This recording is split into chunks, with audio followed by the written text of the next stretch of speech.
Nazareth. Soyez abondamment bénis, soyez abondamment visitez l'Éternel notre Dieu et le Dieu puissant. Il est le Dieu vivant, il est le Dieu grand. Alors, en ce vendredi, nous voulons profiter de cette occasion pour saluer un frère, saluer une sœur qui est connectée avec nous. Malheureusement, nous avons juste un petit souci au niveau de YouTube. Donc là, nous sommes connectés seulement sur Facebook. Alors, sentez-vous à l'aise de pouvoir partager la vidéo et Dieu va nous faire du bien. Alors, nous voulons profiter de ces moments pour prier, recommander ces moments entre les mains de notre Dieu. Père Tout-Puissant, notre Dieu, nous voici au devant de toi. Merci de nous avoir donné cette opportunité, de nous avoir donné la grâce, Seigneur mon Dieu, d'être là au devant de ta présence. Nous sanctifions, Seigneur, ton nom. Nous voulons que tu nous fasses du bien, que tu bénisses ta parole éternelle, mon Dieu. Bénis tout un chacun de nous, Seigneur. Que cette parole accorde de la vie, que cette parole accorde de la force, que cette parole relève encore. Nous bénissons ton nom éternel. Au nom puissant de Jésus, nous avons ainsi prié. Amen. Amen. Gloire à Dieu. Alors, nous allons prendre ensemble nos Bibles dans les livres de Nombre chapitre 27. Nombre chapitre 27. Nous allons lire à partir du verset 15e au verset 22e. Gloire à Dieu. Donc, Nombre chapitre 27, 15 à 22.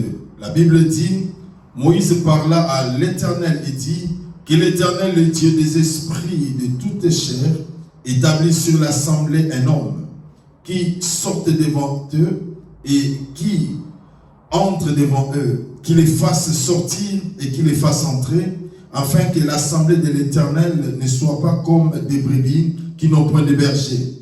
L'Éternel dit à Moïse, prends Josué, fils de Nun, homme en qui réside l'esprit, et tu poseras ta main sur lui. Tu le placeras devant les sacrificateurs Eliezer et devant toute l'assemblée, et tu lui donneras des ordres sous leurs yeux.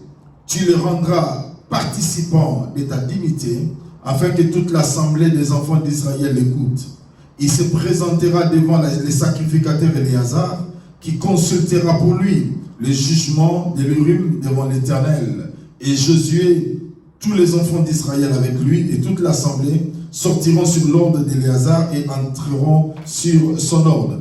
Moïse fit ce que l'Éternel lui avait ordonné. Il prit Josué et il le plaça devant les sacrificateurs Éléazar et devant toute l'assemblée. Il posa ses mains sur lui et lui donna des ordres comme l'Éternel l'avait dit à Moïse. Alors que l'Éternel bénisse sa parole.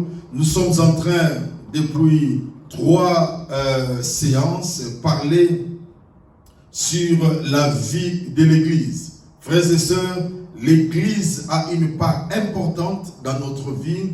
L'Église joue un rôle capital dans la vie de tout un chacun. C'est pourquoi lorsque dans l'Église, nous comprenons que l'Église n'appartient pas à un homme, que l'Église n'appartient pas à une classe sociale, à une détermination, ou pardon, je voulais dire, à une catégorie de gens, nous allons vivre pleinement la puissance de l'Église, nous allons vivre pleinement la puissance de l'Évangile. Et ça, c'est très important, frères et sœurs, à pouvoir réaliser, à pouvoir comprendre. Jésus lui-même dit, il pose la question à ses disciples, qu'est-ce que les gens pensent de moi?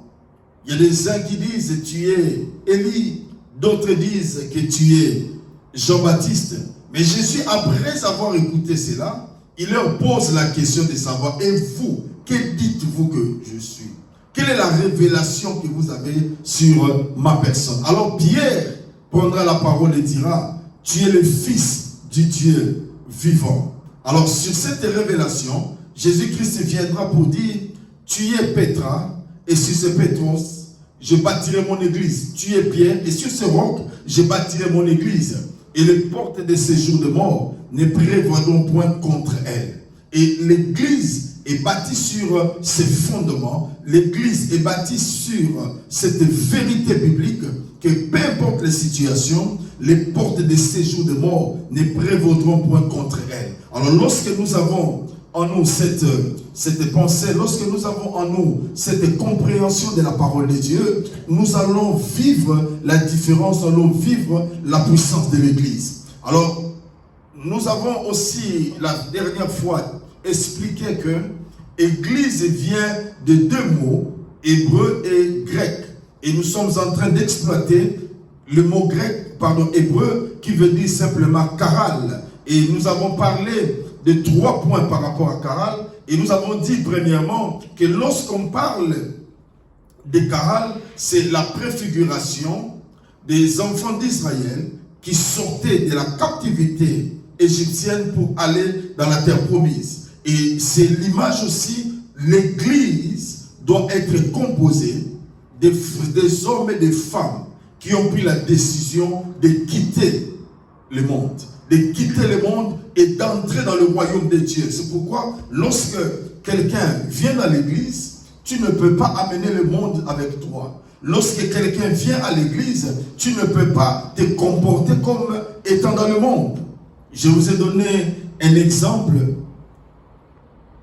J'ai partagé avec une sœur, et la sœur me dira ceci, que dans une église X, chaque le 25 décembre, ils se réunissent et pendant leur réunion, ils ne viennent pas pour louer Dieu, mais ils viennent pour écouter des chansons anciennes du monde, prendre un peu de whisky, prendre un peu ceci, pour commémorer un peu la manière dont ils étaient dans le monde. Vous voyez, de telles choses, ma soeur, mon frère, nous sommes en train d'amener les feux étrangers dans l'église. Nous sommes en train d'apporter tout ce qui est contraire à la volonté de Dieu. L'église, ma soeur, mon frère, doit être sainte. L'église doit être séparée de tout ce qui est de l'ennemi. L'église doit être séparée de tout ce qui est du diable. Et ça, c'est très important que nous devons comprendre, nous devons réaliser. Et c'est là que dans l'église, on n'accepte pas, ma soeur, mon frère, que les gens vivent comme étant dans le monde. Et deuxièmement, nous avons dit que Karal, Dieu dit, parce que quand Moïse voulait partir, il dit à Dieu, nous devons choisir un homme, et cet homme sera comme un leader, sera celui qui va conduire les enfants d'Israël. Et Karal veut dire aussi que l'assemblée qui sort de l'Égypte doit être dirigée, doit être encadrée, doit être orientée par un leader. Et nous avons dit aussi que c'est important dans la vie de pouvoir prier pour votre leader, priez pour votre pasteur, priez pour votre responsable spirituel.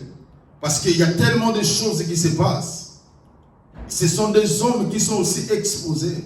Ce sont des hommes aussi qui vivent aussi certaines choses dans leur vie. Ils ont besoin d'un soutien spirituel. Ils ont besoin d'un soutien moral. Ils ont besoin d'un soutien financier. Ils ont besoin d'un amour, d'un attachement réel. Ce qui fera que dans leur vie, qu'ils apprennent aussi qu'ils sont soutenus quelque part. Et ça, c'est très important dans la vie. C'est très important de réaliser cela, que dans un domaine donné, nous devons apprendre à soutenir, nous devons apprendre à aider, nous devons apprendre à être réellement à côté de nos frères et sœurs, à être à côté de notre responsable spirituel. Et l'Éternel Dieu, lorsqu'il voit que son serviteur est soutenu, lorsqu'il voit que son serviteur est aidé, la grâce, l'onction, la puissance de Dieu se manifestera aussi dans sa vie.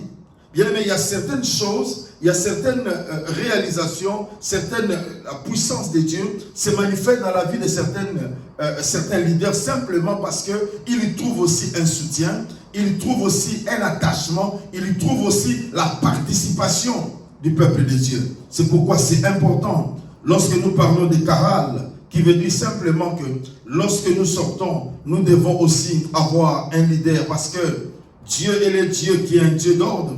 Dieu est un Dieu qui parle, Dieu est un Dieu qui parle, et il veut aussi qu'il y ait quelqu'un au-dessus de nous. Alors troisièmement aussi, lorsque nous avons parlé de Karal montrait aussi que les enfants d'Israël, c'est ce que nous avons dit hier, les enfants d'Israël, pendant qu'ils étaient en train de marcher, ils n'ont pas connu le soleil, ils n'ont pas connu le froid, simplement parce que l'Éternel Dieu le conduisait par une colonne de nuée la journée et une colonne de feu la nuit. Ce qui faisait que les enfants d'Israël étaient protégés. Alors nous avons parlé en disant que, en tant qu'enfants de Dieu, en tant qu'Église de Dieu, nous devons expérimenter, nous devons vivre la puissance et la présence de Dieu. Il y a tellement de choses que l'Éternel Dieu veut accomplir dans nos vies.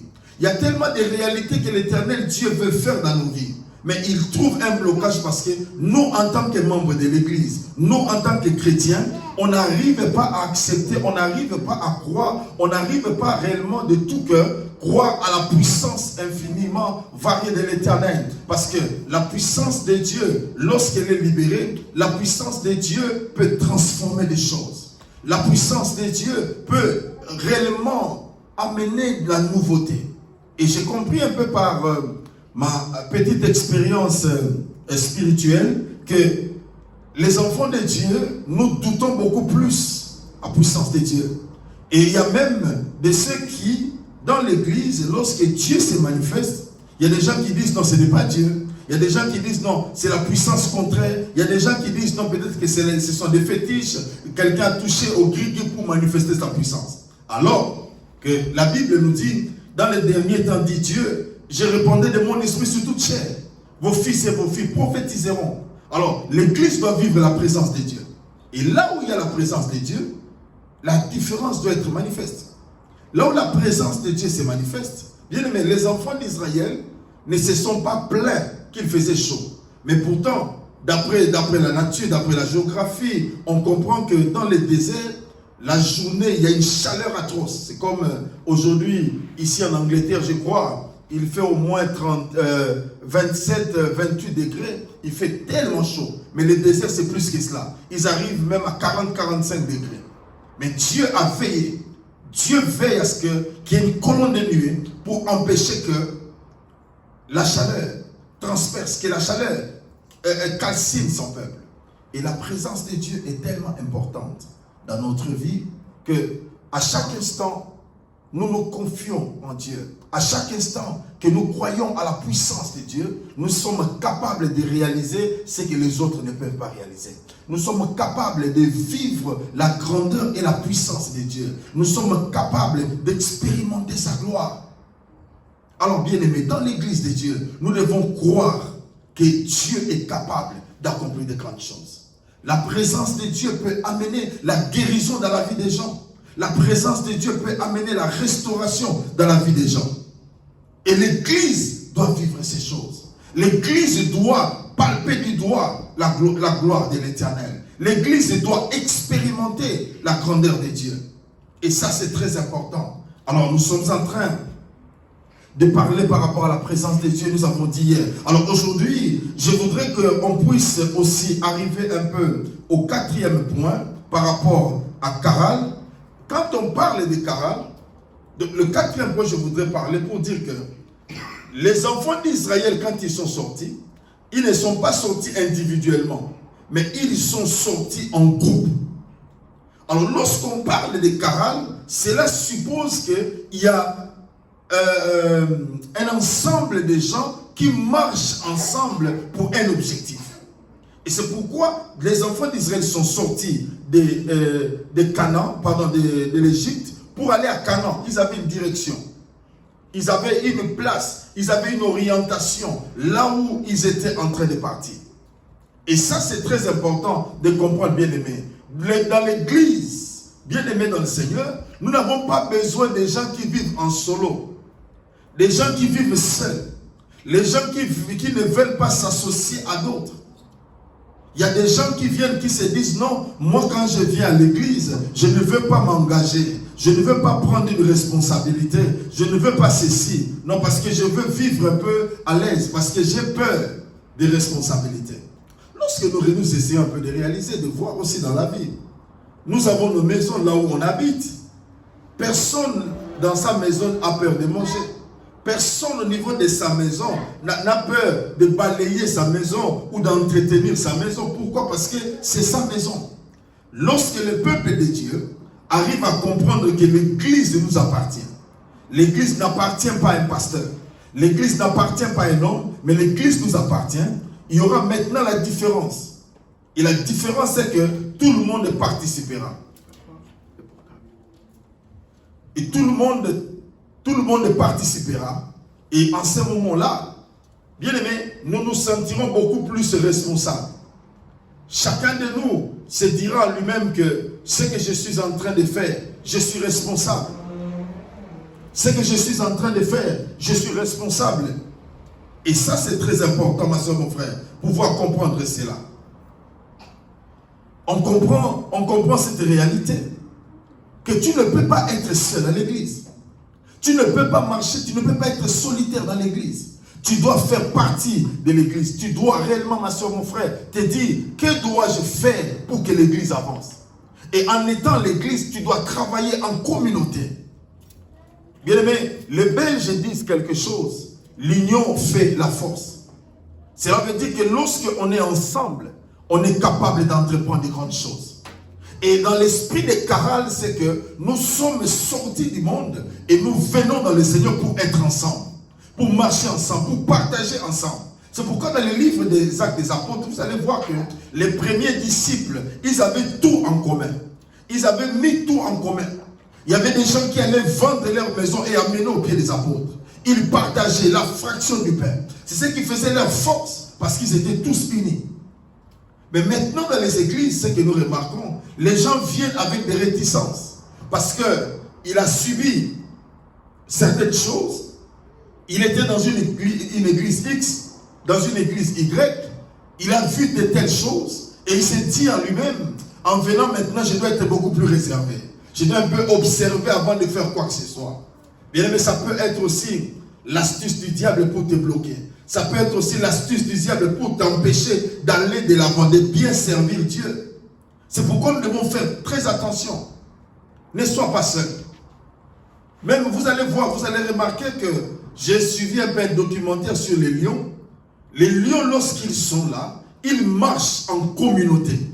Parce qu'ils savent qu'à tout moment, quelque chose peut arriver. Les lions, entre guillemets, on dit que c'est les lions de la forêt. Le roi de la forêt, je vous l'ai dit. Mais vous allez voir qu'il y a, comment on appelle, l'hyène peut facilement, l'hyène marche toujours en groupe.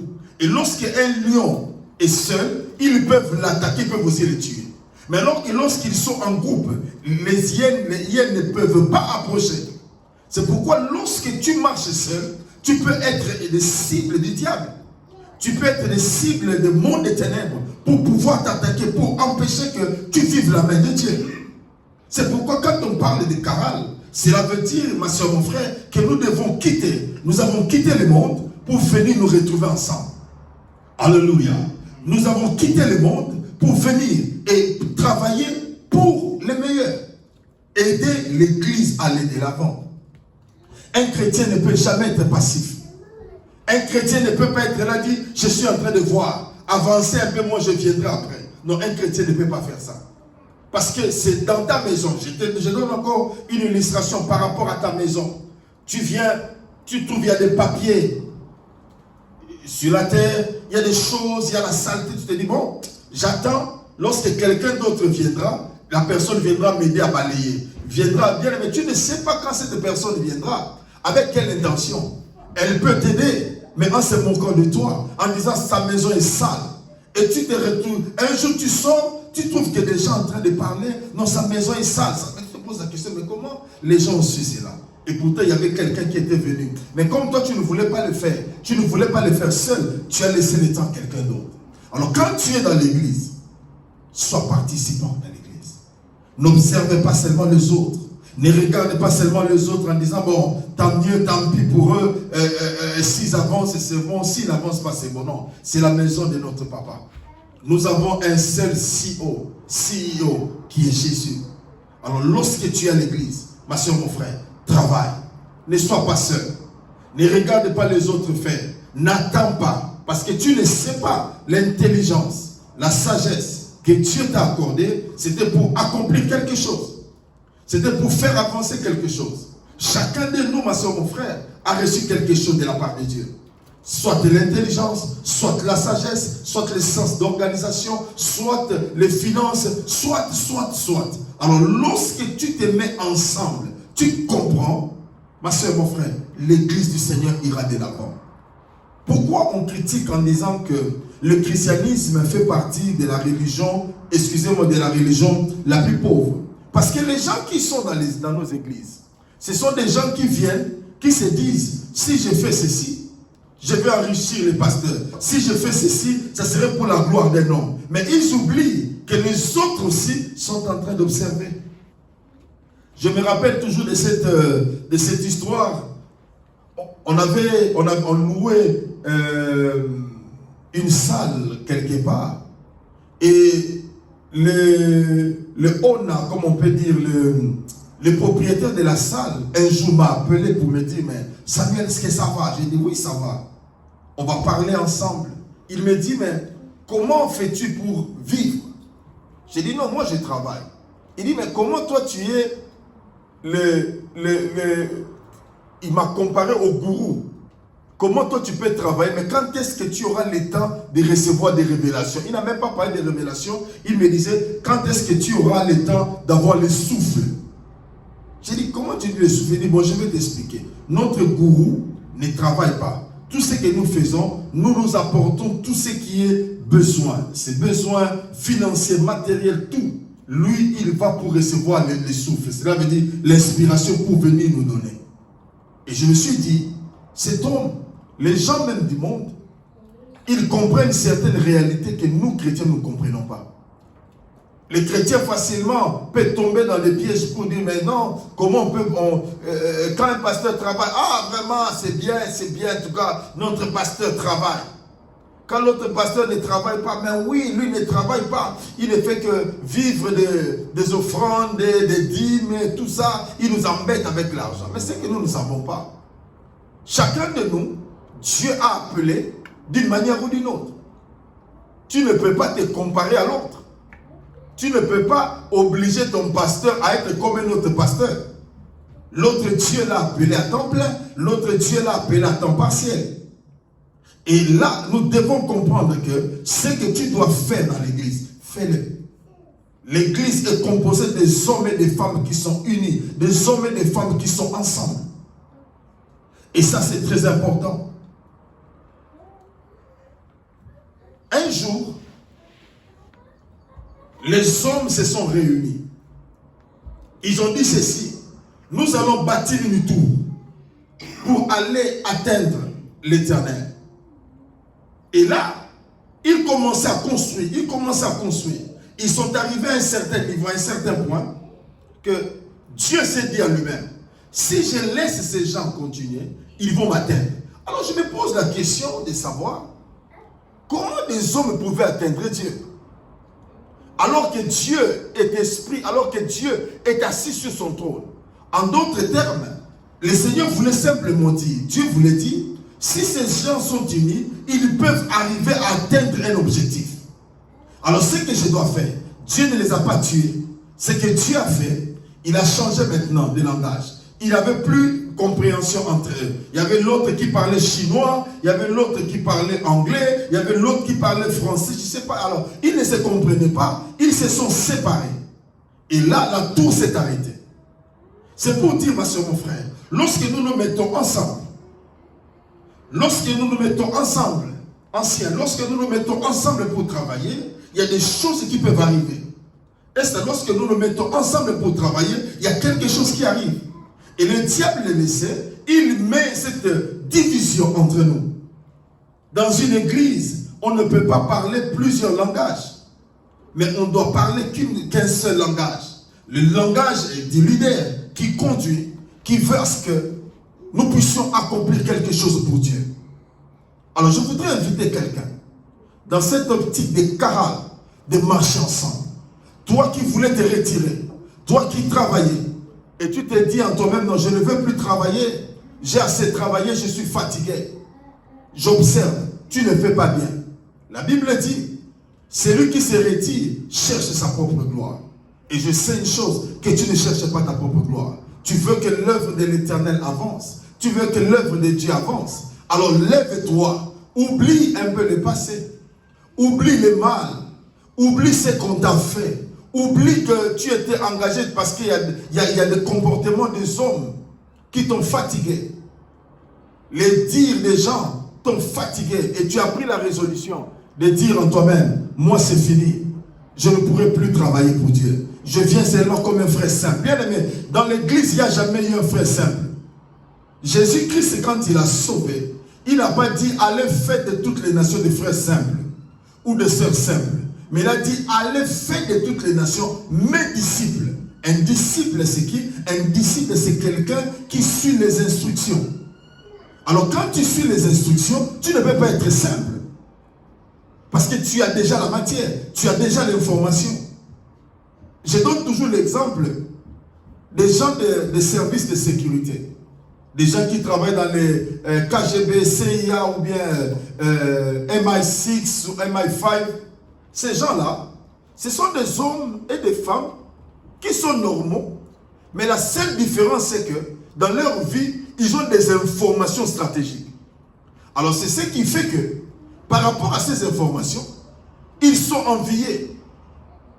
Et vous allez voir, il y a des Russes qui peuvent infiltrer la CIA simplement parce qu'il y a un agent qui devient double. Parce qu'ils l'ont soudoyé, ils l'ont payé pour travailler maintenant pour eux. Alors là, on doit comprendre, bien aimé, que dans l'église, il n'y a pas de frères simples. Tu ne peux pas dire non, moi je suis fidèle simple. Non, il n'y a pas de fidèle simple. Il n'y a que des disciples. Et un disciple a des instructions, a des enseignements. Un disciple est formé. Et formé pourquoi? Pour aller accomplir une mission. La Bible dit dans Timothée, dit, ce que tu as entendu de moi, confie-le non pas aux frères simples, confie-le non pas aux sœurs simples, mais confie-le à des hommes capables, à des hommes fidèles, qui à leur tour feront aussi en sorte que les autres reçoivent l'information.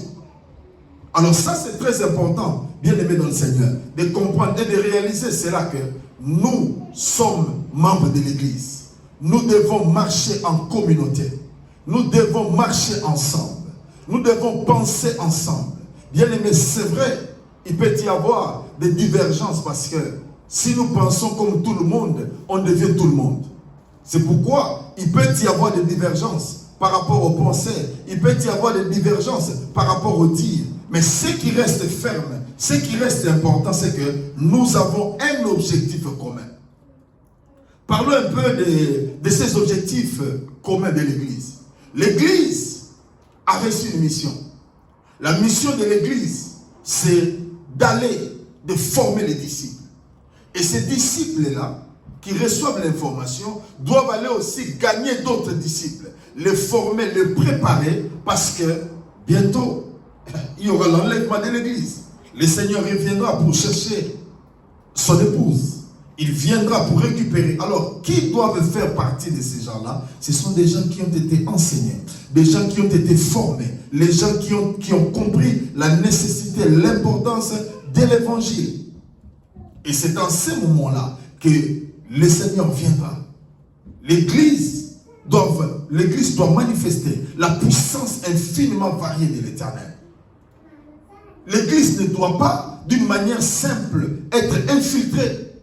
Les sorciers entrent dans les églises, ils sont à l'aise. Les démons entrent dans les églises, ils sont à l'aise. Les magiciens entrent dans les églises, ils sont à l'aise. Bien aimé, ça, ce n'est pas normal. Ce n'est pas normal. Dans l'église, bien aimé, l'église doit démontrer la puissance de Dieu. L'église doit démontrer réellement l'infinie grandeur de la puissance de Dieu. C'est pourquoi je suis en train de dire, ne sois plus un frère ou une sœur simple. Fais quelque chose dans l'église.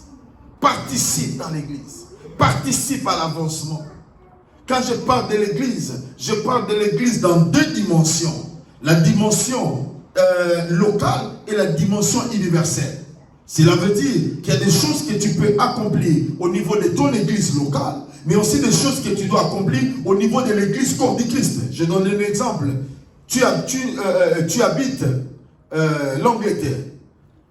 L'ancien Mwambi sera par exemple en France. Et arrivé peut-être qu'en prenant l'Eurostar, il évangélise quelqu'un, il gagne une âme. Et cette âme habite la France.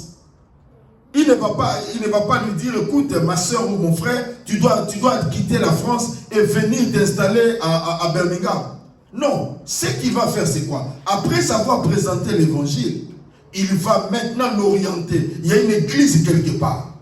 Il l'oriente en disant, va dans cette église-là pour ta croissance. C'est ça, bien aimé dans le Seigneur, ce qui est plus important dans la vie.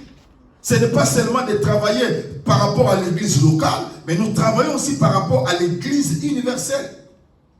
Des hommes que tu peux gagner de loin et tu les orientes dans nos églises.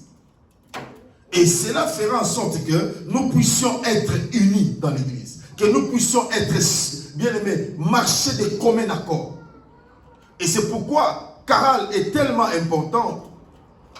Parce que les enfants d'Israël ne pouvaient jamais, ma soeur, mon frère, sortir s'ils étaient divisés. Ils étaient tous unis. Ils ont parlé le même langage. Jusqu'à ce que quand les enfants d'Israël sortaient, ils avaient leurs mains levées en signe de victoire pour dire que nous partons maintenant vers une bonne destination. Une église qui a plusieurs têtes devient une église bicéphale, une église monstre, où chacun donne son avis et son avis doit être appliqué. Je me rappelle, il y a quelques années antérieures, j'étais encore à Londres. Il s'est passé un événement. Les gens se sont réunis et ils ont dit, nous ne voulons plus du pasteur.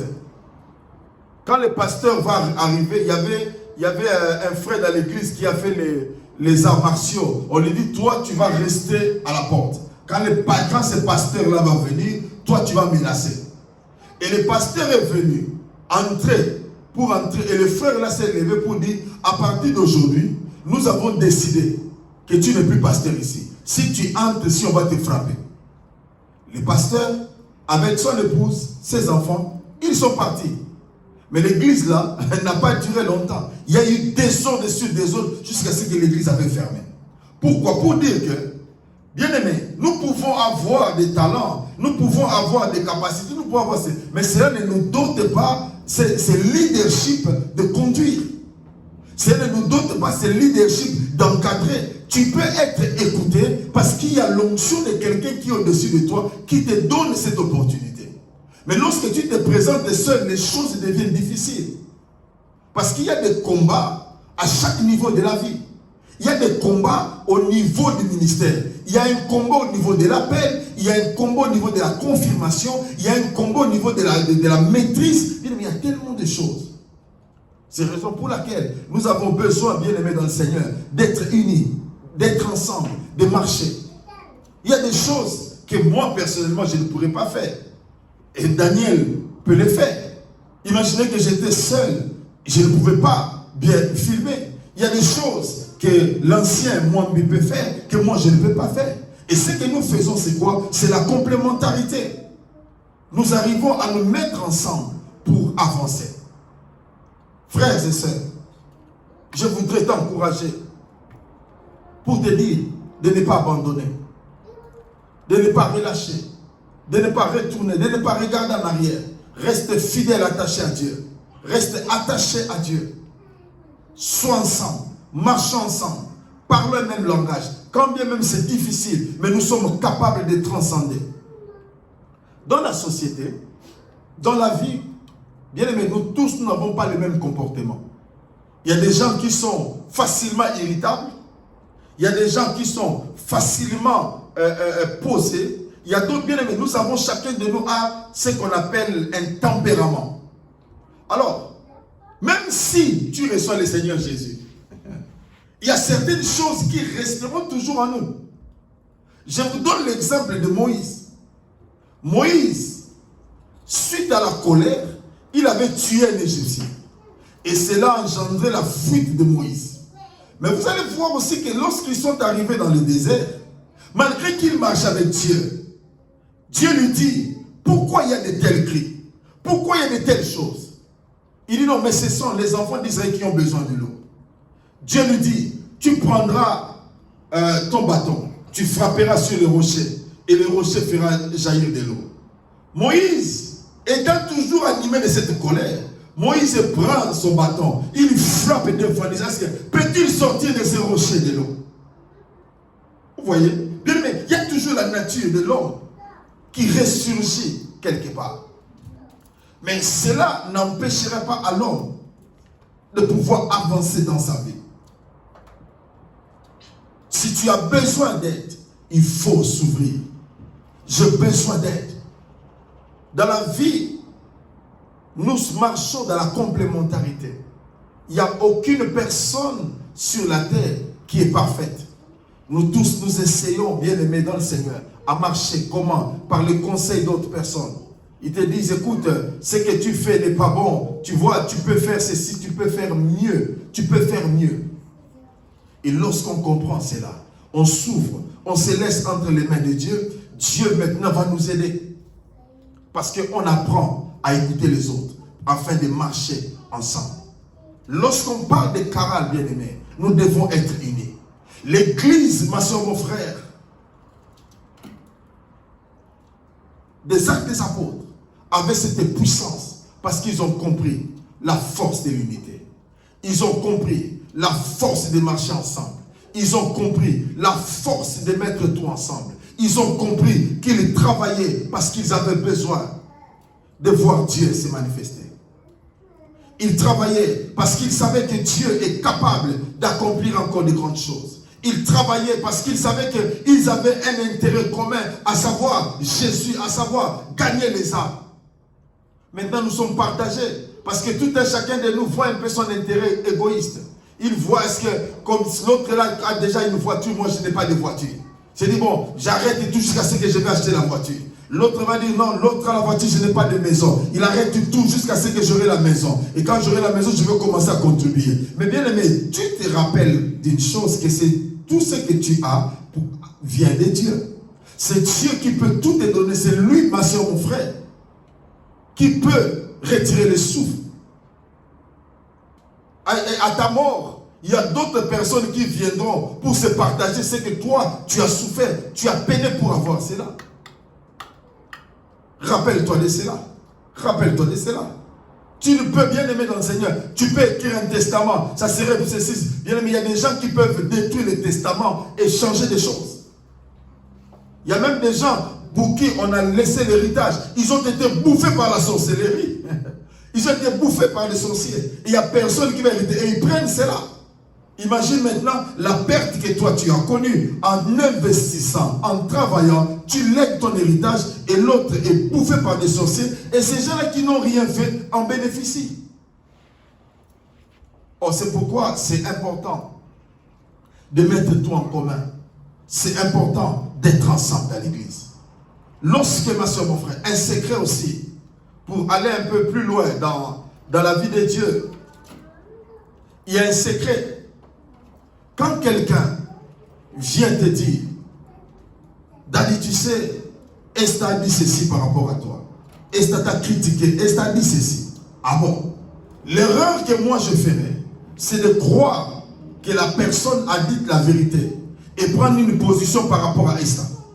Ce que je pourrais faire, c'est quoi? C'est lorsque Esther arrive, j'appelle la personne pour lui dire, dis-moi ce que Esther a dit.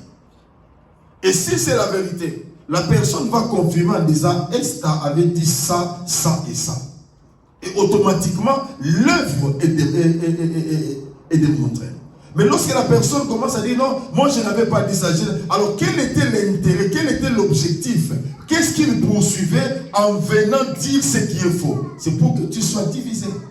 Lorsque tu écoutes, peut-être que tu as beaucoup plus de considération pour la personne. Et en écoutant cela, ça détruit en fait le rôle du diable, c'est de séparer. Dans la vie, tu peux avoir quelqu'un, tu as beaucoup plus de considération. Et ça sera aussi une arme efficace que le diable peut utiliser juste pour te détourner de cela, pour te détourner de la personne. Mais en tout cas, j'ai une bonne considération pour le frère, j'ai une bonne considération pour mon pasteur, pour cette sœur. Et le diable commence maintenant à te montrer la mauvaise face de ce qui n'existe pas du frère. Tu commences à dire, ah ouais, j'avais vraiment Une confiance exagérée auprès de ses frères, auprès de cette sœur. Et pourtant. Vous voyez, quand on commence à dire et pourtant, cela veut dire qu'on commence à se relâcher. On commence à abandonner. On commence à changer d'avis. C'est pourquoi il y a des gens dans les églises qui deviennent plus des incrédules sans les savoir. Ils ne croient plus. Ah non, moi je viens dans les églises, mais moi je ne crois plus. Ah, les gens que tu vois, les gens, il y a une adage que moi je trouve satanique et démoniaque. Les gens qui disent non, en tout cas il faut faire attention avec les gens qui prient beaucoup. Hein. Oh, comment tu vas faire attention à quelqu'un qui prie beaucoup? Mais en priant beaucoup, c'est mieux. Ce n'est pas que parce que tu as rencontré quelqu'un qui a dit qu'il priait beaucoup, qu'il fait des choses contraires, que tu vas maintenant mettre tout le monde dans le même sac. La Bible dit, priez sans cesse. Et quand tu pries, et que tu rencontres quelqu'un qui prie beaucoup, confie-toi, marche ensemble. Il ne faut pas se dire, les gens qui prient beaucoup là, ils cachent beaucoup de choses. Ils cachent leur hypocrisie. Qui te dit qu'ils cachent leur hypocrisie? Et les gens qui prient peu là, c'est-à-dire, ils sont ouverts. Non, ils ne sont pas ouverts simplement parce qu'ils sont des terrains favorables du diable. Parce que le diable ne peut pas attaquer celui qui est froid. Amen. Il ne peut pas, quand quelqu'un est froid, le diable ne l'attaque pas. Il attaque seulement les gens qui sont chauds, bouillants, qui prient beaucoup. Parce que celui qui ne prie pas, le diable n'a qu'à faire de lui. Il ne dérange personne, ancien. Il ne dérange personne. Tu ne pries pas, tu déranges. Le diable même sait que tu ne déranges pas. Mais qu'est-ce qu'il est venu chercher auprès de toi? Mais quand quelqu'un prie beaucoup, le diable sait qu'il le dérange, c'est pourquoi il attaque. Et vous allez remarquer que dans l'église, les gens qui ne prient pas beaucoup, ils sont là, ils ne posent pas de problème parce que le diable sait qu'il n'est pas un problème. Bien, mais quand tu n'es pas un problème pour le diable ne fera rien.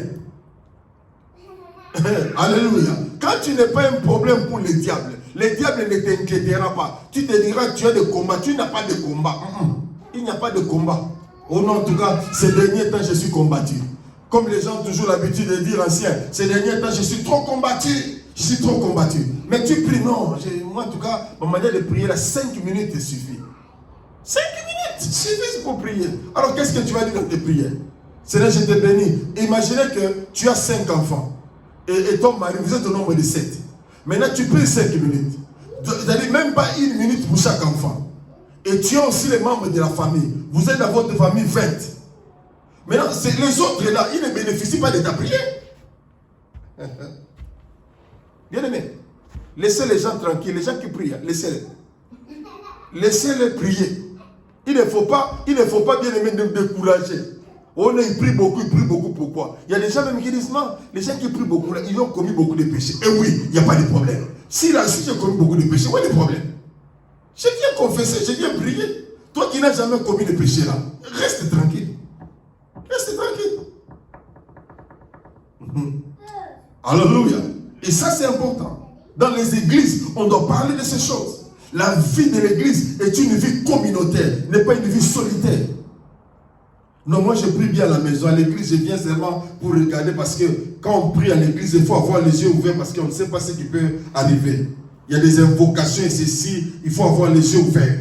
Mais quand je suis à la maison, je prie bien. Non, tu es un menteur. Tu es un menteur, un vrai menteur parce que à la maison, tu dors bien. Il y a des gens, même quand ils commencent leur prière, il sait quand il a commencé, mais il ne sait pas quand est-ce qu'il a fini. Vous voyez? Alors c'est très important, frères et sœurs, de comprendre cette réalité. Que nous devons être unis. Nous devons être ensemble. Les églises se divisent pour rien. Il y a des pèlerinages, si je peux le dire, des transitions, des âmes transitoires qui quittent une église X pour aller dans une église Y. Et lorsqu'ils arrivent, les pasteurs qui reçoivent des brebis qui viennent de l'église X dira non, c'est la visitation divine. Et automatiquement, il change son attitude par rapport à l'autre pasteur. Parce qu'il sait que non, l'autre pasteur, les brebis ont fui, ils sont venus chez moi. Je voulais dire, les brebis sont venus chez moi. Les pasteurs là, tout ça, ils changent d'attitude. Mais rassure-toi, lorsqu'ils finiront leur transhumance, lorsqu'ils finiront leur transition, elles iront encore d'autre part. C'est comme ça dans la vie. C'est comme ça dans la vie, dans l'église. Lorsqu'il y a de telles transitions, toi qui reçois, fais toujours attention. Garde-toi, garde de bonnes relations. Reste uni avec les autres. Parce que ça ne servira à rien. Comme disait un collègue pasteur, il me dit, comme on dit dans notre dialecte, on dit les bandits, mais c'est-à-dire les gens qui croient en tout. On peut même le dire, il faut sauter maintenant, mettre la tête par terre, les pieds en haut. Tu vas marcher quand tu es à l'église. Il y a des gens qui ont cette, comment je peux dire, cette faiblesse dans l'esprit. Alors nous devons comprendre, dans l'église, soyons unis. Parlons le même langage. Marchons ensemble. Marchons ensemble. Ne permets pas que ce qui divise entre encore dans notre vie. Ne permets pas cela. Reste attaché à Dieu. Reste attaché. Ce que nous cherchons, celui que nous cherchons, c'est Dieu. On ne cherche pas un homme, on cherche Dieu. Restons attachés. Soyons unis. Les Belges ont compris. Malgré qu'ils ne sont pas unis. Mais les Belges disent, l'union fait la force. Imaginez un peu la Belgique. Qu'est-ce que la Belgique a comme matière première? Si ma mémoire est bonne, et je crois que c'est peut-être la houille ou quelque chose comme ça. Mais avec cette matière première-là, ils ne peuvent pas être développés. Non, ils ne peuvent pas. Mais ils ont compris. Et ils disent, l'union fait la force. Et ils travaillent. Ils arriveront à un moment donné, même s'ils sont divisés, pour l'intérêt général de la Belgique. Ils parlent le même langage. C'est ça un peu, bien aimé, cette écriture, c'est ça un peu la différence entre l'Occident et l'Afrique. Parce que dans l'Occident, lorsqu'il s'agit de parler de l'intérêt commun, il change. Je donne l'exemple. Ici, en Angleterre, là où moi je suis. Les années antérieures, il y avait un premier ministre que moi, personnellement, j'admire. J'admire ses charismes, j'admire sa manière d'être. C'est Tony Blair. Tony Blair est venu. Il a remporté les élections. Les travaillistes, les travaillistes sont entrés au pouvoir. Et il a fait en sorte que la classe moyenne puisse émerger. Il a fait en sorte que les gens puissent trouver du travail, être localisés. Mais il s'est fait que il y a eu la guerre. Et cette guerre, c'était par rapport à l'Irak. La guerre du pétrole. Les États-Unis étaient déjà engagés. Alors l'Angleterre, comme allié, devait aussi participer. Les conservateurs ont dit, pas question. On ne peut pas aller là-bas, ça ne nous concerne pas. Qu'est-ce que Tony Blair a fait? Il a chassé les médias. Ils ont fermé la porte. Il a parlé, et quand il a fini de parler, on a fait entrer les médias. Les conservateurs qui étaient contre se sont ralliés à l'idée de Tony Blair pour dire, allez bombarder l'Irak. Et qu'est-ce qui s'était passé? Ils ont parlé un même langage. Et ce langage qu'ils ont parlé, c'était pour l'intérêt de l'Angleterre. On ne sait pas si c'est par rapport au pétrole ou quoi que ce soit, on ne sait pas. Ceux qui se sont dit, bien aimé, les conservateurs qui étaient là, ils n'ont même pas divulgué cela. Et ils sont allés, ils ont arrêté Saddam Hussein. Et ils étaient contents. Pourquoi? À cause de l'intérêt de leur pays. Bien aimé, à cause de l'intérêt du royaume de Dieu, nous devons mettre nos sentiments, nous devons mettre nos différends à côté, mais servir pour que le royaume de Dieu avance. Servir pour que le royaume de Dieu aille de l'avant, bien aimé dans le Seigneur. Ce que tu dois faire, fais-le. Il y a des gens qui se disent, non mais comme moi je suis fâché, je contribue pour le paiement de la salle, je ne paye plus. On va voir comment ils vont payer la salle. Non, ça c'est démoniaque. Non, ça c'est démoniaque. Ils travaillaient dans la chorale, chantaient. C'est dit, bon, ces derniers temps, je ne vais plus chanter. Quand il ne vient pas, il appelle, ancien, comment s'est passé le culte? Est-ce que l'adoration, comment ça a été? Non, ben oui, ça s'est bien passé, tout ça, tout ça. Mais est-ce que vous n'avez pas senti que je n'étais pas là? Ah bon? Donc, tu penses que c'est grâce à toi que l'église vit? C'est une erreur. Parce que celui qui combat l'église, il combat Dieu. Et quand quelqu'un combat Dieu, ma soeur, mon frère, ta finalité. Je me rappelle un jour, les disciples se présentent, les apôtres se présentent devant, ils ont été arrêtés, entre autres Paul, ils étaient arrêtés. Il y avait cet homme qui était dans le groupe de Sanhédrin, Gamaliel. Il dit ceci: faisons attention de combattre Dieu. Si ce qu'ils font vient des hommes, ces choses disparaîtront. Mais si ça vient de Dieu, faisons attention de ne pas combattre Dieu. Bien aimé, faisons attention. Il y a des gens qui ont de sérieux problèmes avec Dieu. Non pas avec les églises, non pas avec les pasteurs, mais avec Dieu. N'oubliez pas que notre CEO, c'est Jésus. Et quand tu entres en conflit, lorsque tu veux détruire l'église de Dieu, ma soeur, mon frère, écoute-moi. Si l'église est là où tu es, ça ne te plaît pas, quitte. Oui, quitte. Oh, révérend, qu'est-ce que tu dis? Oui, oui, je te dis, quitte. Mais en quittant, ne va pas critiquer l'église. Ne va pas influencer les autres à quitter l'église. Quand tu le ferais, les autres quitteront. Et l'homme de Dieu pleurera. Ces pleurs-là se transformeront en attaque contre toi. Non pas parce que le diable t'a attaqué, mais Dieu a attaqué. Lorsqu'on comprend un peu bien aimer la parole de Dieu, en lisant la Bible nous dit qu'un mauvais esprit est sorti de l'Éternel pour attaquer Saoul. Un mauvais esprit. Donc j'ai compris que là où Dieu est, il est le maître même des mauvais esprits. Oh oh. Alléluia. La Bible dit qu'un mauvais esprit sortit de l'Éternel et entra dans la vie de Saoul. Et cet esprit ne pouvait, Saül ne pouvait trouver la paix que lorsque David jouait à la harpe. Donc, le seul moyen d'atténuer, je ne sais pas comment cet esprit agitait la vie de Saül. Jusqu'à ce que David devait venir seulement jouer à la harpe pour que Saül trouve la paix. Job nous dit ceci, qu'au moment où les fils de Dieu étaient réunis, les Satan aussi étaient venus. Donc le diable, si vous ne le savez pas, il vient aussi se présenter devant Dieu. Et quand il vient, ce n'est pas pour louer quelqu'un, mais quand il vient, c'est pour recevoir la mission d'aller attaquer. Parce que quand il est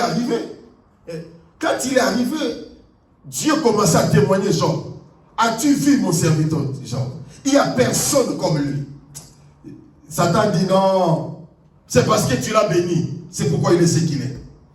Si tu veux, permets seulement que je touche, que j'enlève ses biens. Dieu lui dit, je te donne l'ordre de mission. Va, mais ne touche pas à son âme. Et le diable a reçu la mission, non pas d'un homme, mais la mission de la part de Dieu, venir pour détruire la vie des gens. Prendre tout ce qui est comme richesse. Mais malgré ces choses-là, Job n'a pas abandonné Dieu. Frères et sœurs, faisons très attention. Parlons ces mêmes langages. Marchons unis dans l'église. Et vous allez voir que ce qui divise va disparaître. Vous allez voir que tout ce qui est mensonge du diable va disparaître. Parce que le diable, comme Dieu, son champ d'action, son moyen d'action, ce sont des hommes. Dieu ne passe que par des hommes. Même pour te bénir, Dieu passe par des hommes. Même pour que le diable t'attaque, le diable passe toujours par des hommes. C'est pourquoi sois unis. Même au niveau de ton couple, sois unis. Même au niveau de l'église, soyons unis. Marchons ensemble. Et au fur et à mesure que nous marchons ensemble, l'Éternel Dieu va nous bénir. L'Éternel Dieu va encore nous amener plus loin. L'Éternel Dieu va encore nous accorder sa grâce. L'Éternel Dieu va nous accorder sa faveur. Je voudrais encourager quelqu'un cet après-midi, ce soir, ou selon l'heure à laquelle nous sommes connectés, pour t'encourager à ne plus être solitaire, à ne plus rester seul, à ne pas te mettre à l'écart par rapport aux circonstances que tu as rencontrées. Tu as rencontré des événements fâcheux. Tu as rencontré des déceptions. Tu sais quoi? tu es maintenant une bouche autorisée pour aider les gens qui sont dans les mêmes conditions. Les gens qui peuvent aussi subir les mêmes choses. Toi, tu es là. Et l'Éternel Dieu a permis ces choses pour que tu sois réellement mûr, que tu deviennes mature. Et quand tu deviendras mature, c'est alors que tu auras la possibilité d'encadrer les autres. Tu auras la capacité d'aider les autres. Tu auras la capacité de faire en sorte que les autres aussi comprennent l'importance d'être unis. C'est pourquoi, aujourd'hui, Kahal veut dire simplement, nous devons marcher ensemble, avoir un même langage, avoir une même pensée, avoir un même objectif. Et par rapport à ces objectifs, c'est alors que l'Éternel des armées va nous bénir. C'est alors que l'Éternel des armées nous fera réellement voir sa gloire. Je voudrais m'arrêter là. Je voudrais aussi prier pour quelqu'un.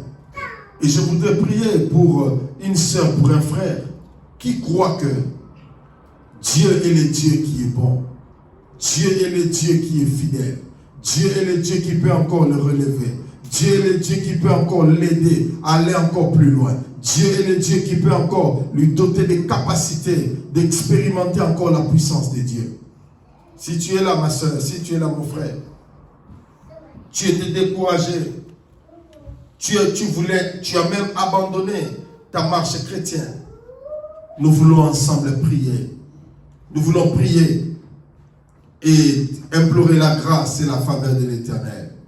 Qui est dans Kahal, que l'Éternel Dieu des armées nous aide à marcher ensemble, nous aide à réellement exploiter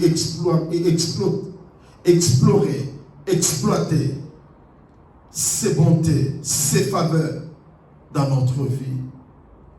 Prends la décision de pouvoir t'élever.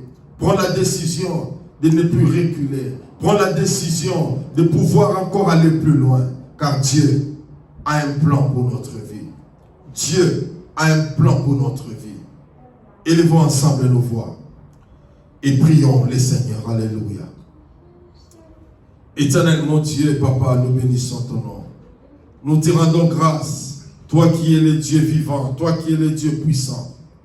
C'est toi le maître des temps et des circonstances. C'est toi le grand Dieu. C'est toi le puissant de Jacob. Père tout-puissant, nous avons parlé de toi. Aide-nous, Seigneur, mon Dieu de gloire. Aide les frères et sœurs. Aide les pasteurs, mon Dieu, à pouvoir marcher ensemble. Parler le même langage, éternel, mon Dieu. Au nom de Jésus, Seigneur, mon Dieu, que nos esprits soient focalisés sur toi. Au nom puissant de Jésus, que la sœur, que les frères qui étaient découragés par un comportement, Seigneur, mon Dieu, par les dires éternels, qui laisse que ton esprit le console. Laisse que ton esprit se manifeste. Au nom puissant de Jésus. Relève, éternel, mon Dieu de gloire. Relève, éternel, mon Dieu, dans deux dimensions. Dans la dimension locale et dans la dimension universelle. Que nous puissions être, éternel, mon Dieu, des fervents, mon Dieu de gloire. Défenseurs de la vérité. Des soldats, Seigneur, mon Dieu, pour cet assaut final. Tu es le Dieu vivant. Tu es le Dieu réel. Nous sanctifions ta présence. Que ton esprit nous donne encore cette force de pouvoir travailler. Au nom de Jésus, nous avons ainsi prié. Amen. Amen. Gloire à Dieu. Alors, oui, bien-aimés dans le Seigneur, nous bénissons grandement le Seigneur notre Dieu qui nous accorde cette grâce, cette faveur. Ça me fait un peu rire parce qu'il y a mon coco qui a acclamé. Ça me donne un peu la joie. Amen. Gloire à Dieu. Alors, nous voulons dire à tout un chacun que l'Éternel Dieu nous bénisse abondamment. Aujourd'hui, c'était un peu un culte spécial. Ça m'a fait du bien quand même de m'asseoir et de pouvoir partager la parole. Alors, nous allons nous retrouver dimanche. Dimanche, nous serons là à partir de 10h dans notre culte.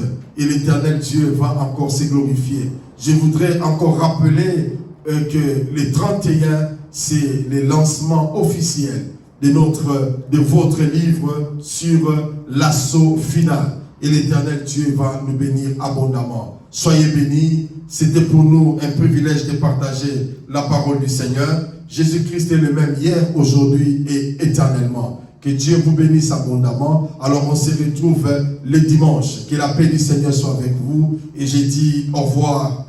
Bye bye. Ciao, ciao.